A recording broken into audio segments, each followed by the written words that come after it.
Êxodo, capítulo 20, verso de número 15.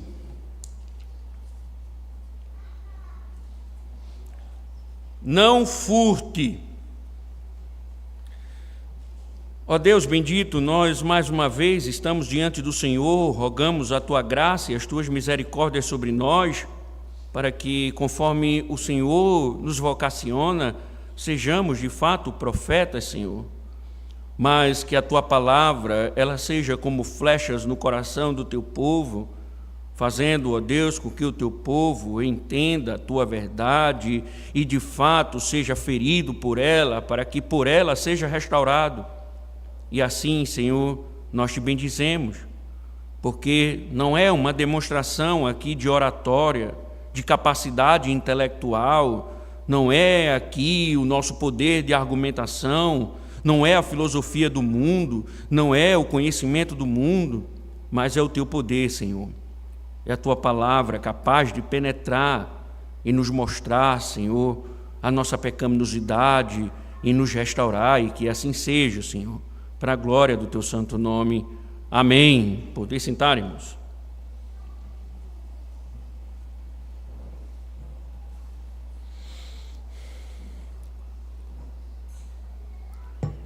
Vivemos em um país onde os índices de roubos e furtos não param de crescer.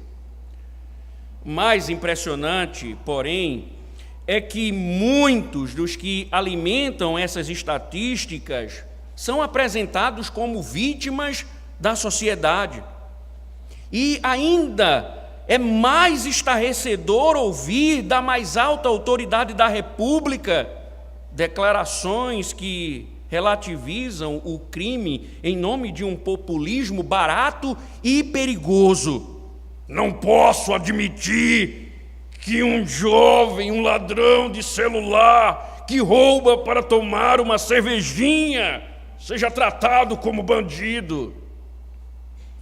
Como se não bastasse, tais absurdos são aplaudidos por uma multidão com graves problemas cognitivos, inclusive por muitos que se dizem crentes. Diante disso, irmãos, a indignação é inevitável. No entanto, há uma verdade muito mais profunda e talvez incômoda. Existem muitos ladrões, mas muitos mais ladrões nesta república do que se imagina. Eles estão por todos os lados, escondidos sob a aparência de cidadãos respeitáveis, e sim, até mesmo entre os que frequentam a igreja. Sobre isso, Martinho Lutero chega a dizer, chega a afirmar: se contemplarmos a humanidade em todas as suas condições, ela nada mais é do que um vasto e amplo estábulo cheio de grandes ladrões. Ou seja, o furto é mais comum e mais disfarçado do que pensamos. Eis porque o 8º mandamento é tão necessário em nossos dias. Compreender o alcance deste mandamento é essencial, pois sua violação vai muito mais além do que os assaltos cometidos nas ruas. Há formas sutis, socialmente aceitáveis e até religiosas de roubar. Por isso, o tema da exposição de hoje será um país de ladrões. E o nosso objetivo é claro, é mostrar que até os crentes estão roubando. E por isso, peço que você atente para a exposição do texto. E claro, irmãos, não poderíamos começar de outra forma. Se queremos compreender o assunto de fato como ele é apresentado, é necessário vos dizer que não furtarás significa você não deve, não pode, não tem autorização de se apropriar legitimamente da propriedade de outro. Não furtarás tem vista em manter intacto aquilo que é do outro. E aqui, irmãos, nós não precisamos usar muito tempo para provar que isso é errado. Talvez concordemos com isso, Talvez não haja nenhuma discussão. Talvez a gente nem pare para pensar sobre essas coisas, porque já está impregnado na nossa ética que se apropriar indevidamente daquilo que pertence ao outro é roubo, é furto. Até os descrentes sabem disso. Mas o que parece tão simples, meus irmãos, na verdade, esconde um universo bem mais abrangente. Quando pensamos em roubo, pensamos numa violência, num assalto à mão armada, ou no furto, pensamos no furto de residências, mas isso não abrange o todo do mandamento. E quando se fala no todo, a lista é muito mais abrangente e, pasmem, parece que não tem fim, porque pela lei de Deus outras práticas configuram violação deste mandamento. Por exemplo, a sonegação de impostos, o desperdício de dinheiro público, altas de impostos, adquirir dívidas que não se tem a pretensão de pagar, ignorar dívidas existentes, gastar o dinheiro que não se tem, é violação do 8º mandamento. Mas não parou por aqui, tem mais coisas. Existe o furto no emprego, quando os empregados exigem horas extras, inexistentes e faltam para folgar, alegando que estão doentes. Também furtam quando não cumprem ou usam o tempo que deveria ser dedicado ao trabalho de forma indevida. A Escritura mostra que, da mesma forma, os patrões furtam quando impõem uma carga horária acima do permitido ou colocam uma sobrecarga num funcionário com um serviço que pertence a outro. Sobre isso, Calvino comenta: segue, portanto, que são ladrões não só aqueles que secretamente furtam a propriedade de outros, mas também aqueles que buscam lucrar com a perda de outros, que acumulam riquezas por meio de práticas pecaminosas, criminosas, e se interessam mais por sua vantagem pessoal do que pela equidade. Podemos ainda, irmãos, falar sobre as muitas práticas comerciais, manipulação de preço, em virtude da lei de oferta e demanda, as propagandas enganosas que fazem um produto parecer maior e melhor do que é, a venda de mercadorias, seja de porta em porta ou nos balcões de uma loja com preços exagerados, todas essas práticas violam o 8º mandamento. Sobre isso, comenta Lutero, sempre violamos o 8º mandamento. Essas práticas são violações do 8º mandamento. E sempre violamos o 8º mandamento quando tiramos vantagem do nosso próximo em qualquer tipo de negociação que resulta numa perda para ele. Mas não nos esqueçamos, por exemplo, da agiotagem com os seus juros exorbitantes para fazer lucros injustos. Lembrem-se também da fraude de seguros, a alegação de sinistros falsos. Vale pensar, por exemplo, também sobre o furto de propriedade intelectual, a violação dos direitos autorais. Eu lembro, irmãos, de um período em que os CDs piratas tomavam conta das casas dos crentes com uma reprodução ilegal de músicas, até mesmo por meio de pendrives.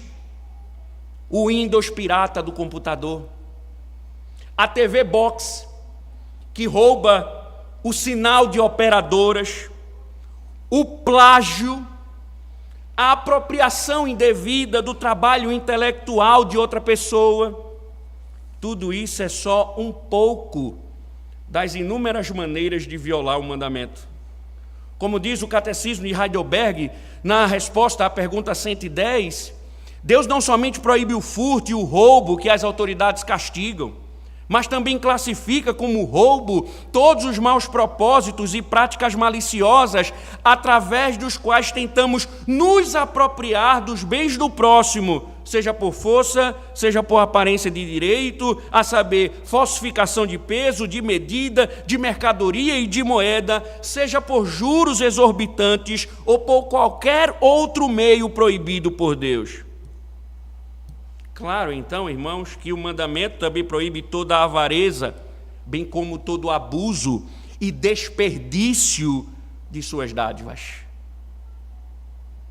E aí, irmãos, quando você vai se aprofundando no mandamento, e quando o assunto é furto, parece que todos os crentes estão praticando. No caso do suposto crente, você vai na casa dele e está lá uma TV box, roubando sinal de operadoras. Você encontra um computador com Windows pirata. Você vai no contador de energia e encontra um macaco ou gato, não sei como é que vocês chamam aqui, pendurado no contador. Quando negocia no meio da rua ou nas empresas, lesam os outros com os preços exorbitantes. E agora ficam criticando o governo que está roubando os aposentados, mas vende um produto a um idoso com preços exorbitantes para ser pago em suaves 300 prestações. Volto a citar Lutero. Se contemplarmos a humanidade em todas as suas condições, ela nada mais é do que um vasto e amplo estábulo cheio de grandes ladrões, e ele também especulou o que aconteceria se todos fossem levados à justiça. Apenas a menor parte dos ladrões é enforcada. Ele disse: se fôssemos enforcar todos, onde conseguiríamos tanta corda? Precisaríamos todos transformar nossos cintos e cintas em nó de forca. Porque parece que é muito mais comum do que se imagina. Mas por que Deus proíbe tal pecado, irmãos? Por que Deus proíbe tal pecado? Um mandamento para tratar sobre isso. Porque, em primeiro lugar, irmãos, quem rouba, quem furta, desconfia da provisão divina. Sempre que pegamos algo que não nos pertence, nós negamos o que Deus nos deu, ou que Ele é capaz de nos dar tudo aquilo que precisamos. O roubo e o furto é uma acusação a Deus que não nos deu aquilo que precisamos e que queremos. Portanto, irmãos, praticar o 8º mandamento é um exercício prático na provisão de Deus. Logicamente, em segundo lugar, é um assalto à providência de Deus para os outros. É apropriar-se daquilo que Deus providenciou para outra pessoa. E nós, conforme o mandamento, nós não temos o direito de tomar para nós mesmos aquilo que Deus deu ao outro. Ou seja, irmãos, por exemplo, um crente que vota num partido comunista que financia, influencia invasão de terra, viola o 8º mandamento.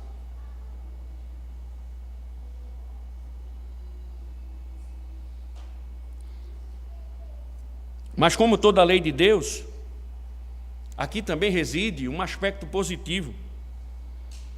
Isto é, do mesmo modo que o mandamento está proibindo de pegar coisas que não nos pertencem, somos instruídos a usar aquilo que temos de modo que agrade ao nosso Deus. Em termos bem simples, irmãos, o 8º mandamento não trata apenas de furto, de roubo, mas trata também de administração. Um bom administrador é alguém que cuida da propriedade de outra pessoa e não usa para outro fim a não ser agradar o seu senhor. Essa é exatamente a nossa situação. Pensem bem, tudo, repito, tudo, para que haja ênfase, pertence a Deus. Tudo que possuímos é propriedade de Deus. Tudo que temos, da vida ao bem mais sofisticado, é a providência de Deus. E Ele nos dá a responsabilidade de cuidar delas, de cuidar dessas coisas. Desde Adão somos chamados para sermos bons gestores do mundo de Deus, isto é, cuidar daquilo que foi dado. Adão, cultive, cuide, me represente. E nesse caso, irmãos, sempre que gastamos dinheiro que poderia ser investido em outra coisa, nós somos culpados de um tipo de furto. E este é um dos problemas relacionados, por exemplo, à aposta de dinheiro em jogos, que se tornou uma das maneiras mais comuns de violar o 8º mandamento. E nos últimos meses, crentes estão gastando dinheiro com betes, apostando em jogos no dia do Senhor. É um pecado mais grave ainda.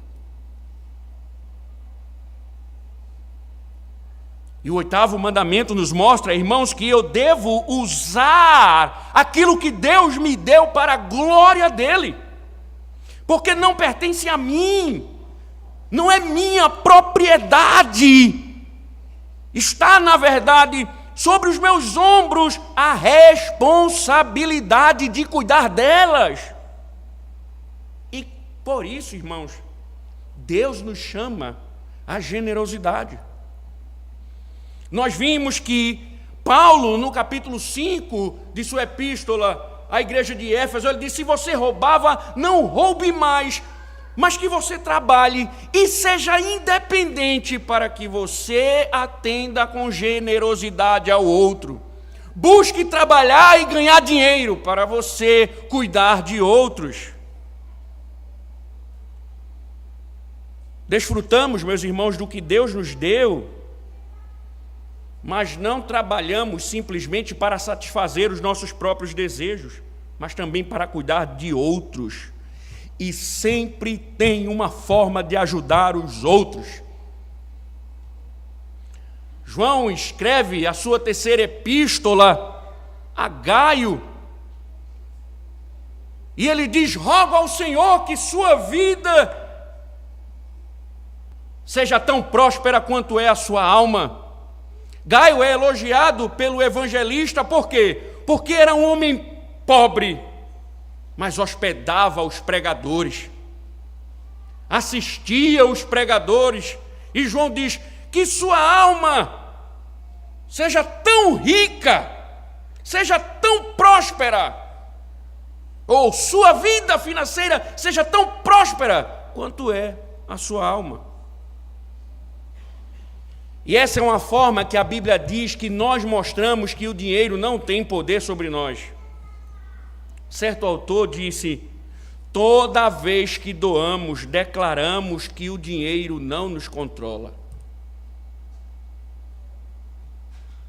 Generosidade perpétua, ele continua, é desdeificação perpétua do dinheiro. Uma pessoa generosa, ela diz que o dinheiro não é o seu Deus. Até porque, irmãos, um princípio bíblico, o único dinheiro que nós voltaremos a ver é o dinheiro investido no reino de Deus. Jesus disse: não acumuleis para vós outros tesouros sobre a terra, onde a traça e a ferrugem corroem, e onde ladrões escavam e roubam, mas ajuntai para vós outros tesouros no céu, onde traça nem ferrugem corrói, e onde ladrões não escavam nem roubam, porque onde está o teu tesouro, aí estará também o teu coração. Esse é um investimento que devemos fazer. Lógico que o Senhor não é contra termos dinheiro, bens, mas se essa dedicação está unicamente voltada para acumularmos tesouros nesta vida é porque não estamos depositando no banco dos céus. E se não estamos investindo na glória eterna, naquilo que é eterno, nos tesouros do futuro, permanentes, nós estamos sendo culpados de violar o 8º mandamento, porque isso revela ganância, avareza e mundanismo. Agora, irmãos, quando pensamos sobre ser Deus proprietário de tudo, além dele nos dar a oportunidade de usufruir de suas dádivas e ajudar o próximo, também nos chama a devolver generosamente uma parte, como reconhecimento de que tudo pertence a Ele. Ele exige que uma parte daquilo que Ele nos dá seja devolvida a Ele, reconhecendo que tudo provém dEle. E para Deus, negligenciar essa obrigação significa roubá-lo. A maioria daqui que não dizima negaria que está roubando a Deus. Mas Israel também pensava assim nos dias de Malaquias. Quando o profeta chega e acusa o povo de Deus de estar roubando a Deus, eles ficaram ofendidinhos, como muitos ficam. Abra comigo Malaquias, capítulo número 3.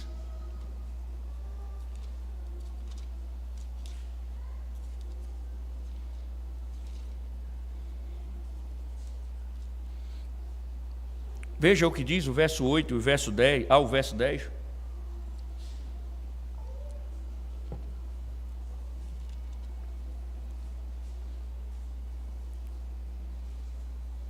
Será que alguém pode roubar a Deus?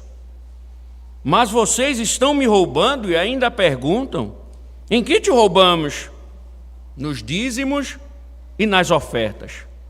Com maldição vocês são amaldiçoados, porque estão me roubando, vocês, a nação toda.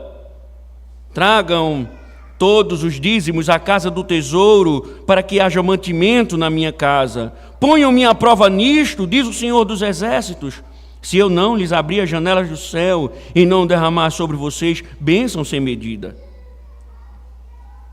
Observe, irmãos, em que nós te roubamos? Ele respondeu: nos dízimos e nas ofertas. Ou seja, aqueles que não estavam dizimando, o Senhor estava acusando-os de ladrões, violadores do 8º mandamento. E aí, meu irmão? Você é ladrão?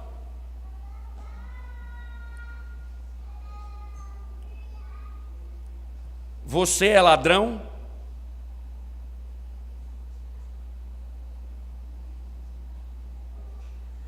Ou você é um servo fiel? Você critica o governo, porque o governo que rouba, um governo ladrão, roubou idosos, bichinhos, que muitas vezes lutam para sobreviver com um salário mínimo.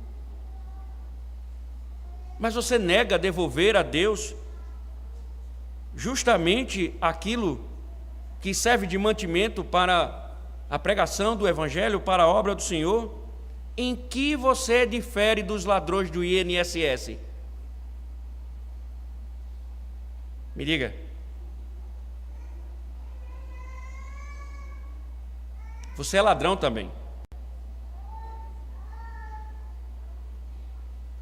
Você é ladrão também. Se você não dizima, não estamos falando aqui em situações complexas, difíceis, de enfermidades e por uma razão extraordinária você não dizimou. Estamos falando daqueles que não dizimam. ladrão. Você é um ladrão. Porque você está se apropriando do que não é seu. Você está se apropriando de uma parte que Deus disse é meu e tem que me devolver. Outra maneira, irmãos, estava conversando com minha esposa e ela disse: por que você não prega 2 sermões? Eu digo: olha, todo mandamento dá 2 a 3 sermões. Todo mandamento. É muita coisa. É muita coisa.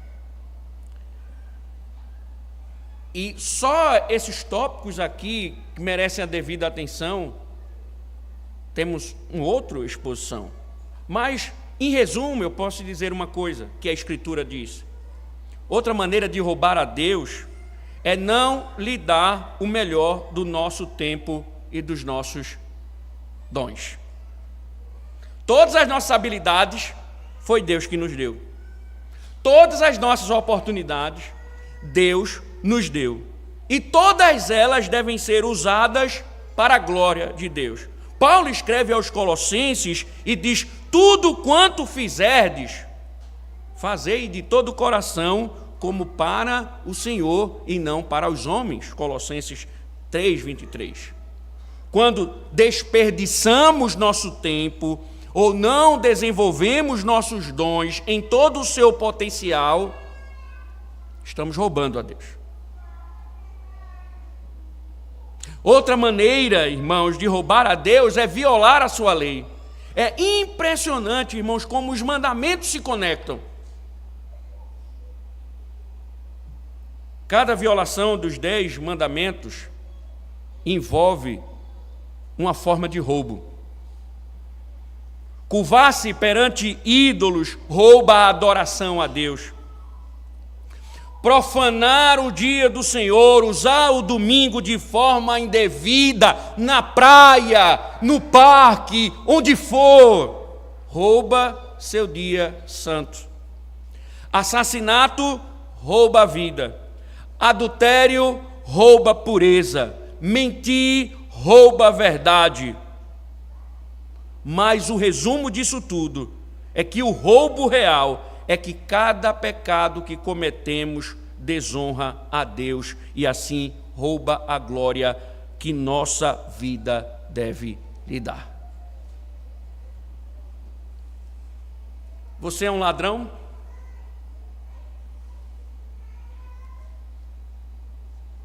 Percebe, irmãos, como é comum violar o 8º mandamento? Percebe como é comum transgredir a lei de Deus e nós tornamos alguns pecados inaceitáveis, enquanto a lei de Deus condena tantos outros?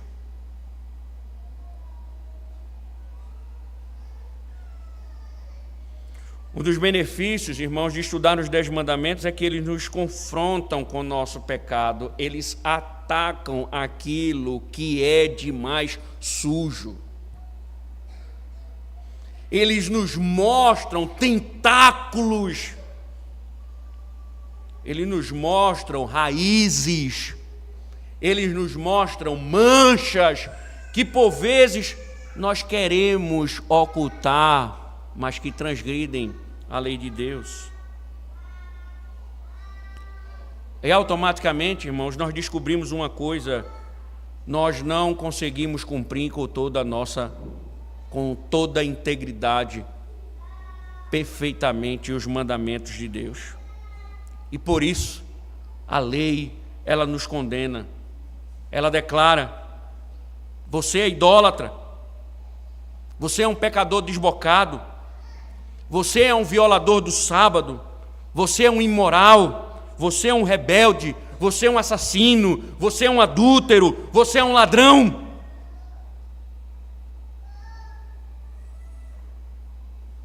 Por isso, irmãos, nós precisamos do Evangelho. O Evangelho é a boa notícia de que Jesus morreu na cruz e ressuscitou para dar salvação a todos que creem nele. E Jesus morreu justamente para salvar ladrões, como nós. Jesus, ele, inclusive, os autores sagrados mostram que ele foi crucificado entre dois ladrões, uma à sua direita e outra à sua esquerda. E todos sabem dessa história, ele foi, de fato, crucificado entre ladrões. Mas é interessante, irmãos, porque no que diz respeito à justiça de Deus, na verdade, 3 ladrões estavam ali. Porque ele assumiu os nossos crimes. Ele assumiu os nossos roubos, os nossos furtos. Ele tomou sobre si os nossos pecados. Para que, como Paulo disse, não vivamos da maneira passada. Então, o que parece ser um sermão duro, na verdade, nos traz também um grande consolo para aqueles que violam o 8º mandamento. Para que cada ladrão que confiasse nele fosse salvo. E o primeiro ladrão a ser salvo foi aquele que estava pendurado na cruz ao lado dele.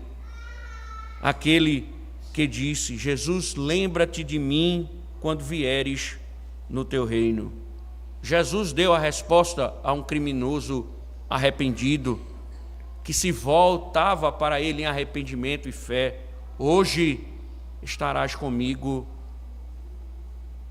no paraíso.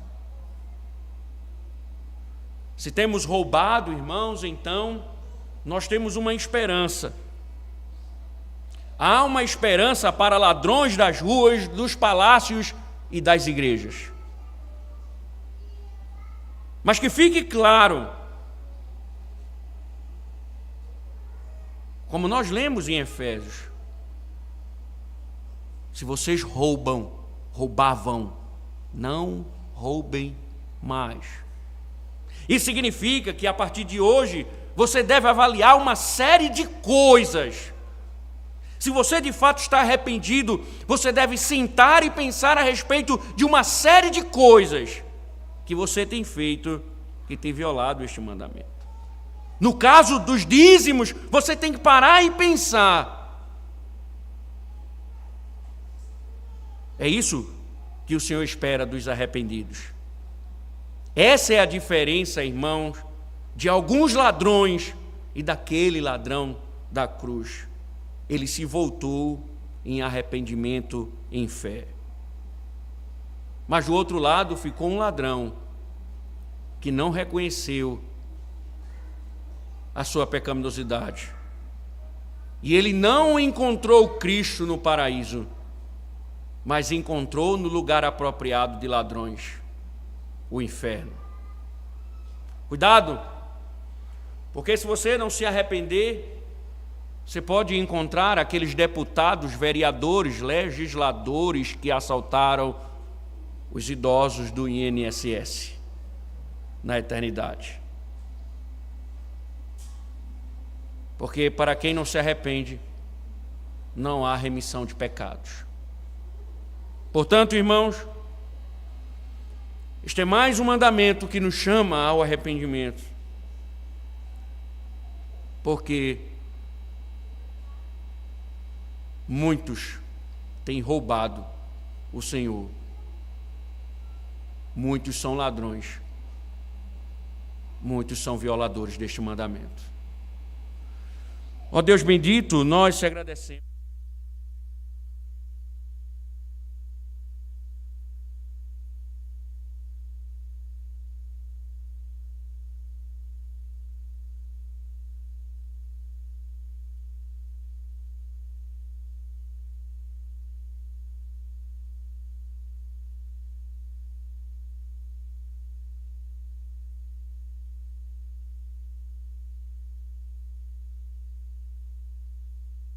Eterna, mas que amando tua lei, Senhor, venhamos a atentar, a corrigir, te glorificar com tudo aquilo que temos, Senhor, para a glória do teu santo nome. Ajuda-nos, Senhor, fortalece nossos corações nesta verdade, para a glória do teu santo nome. Amém.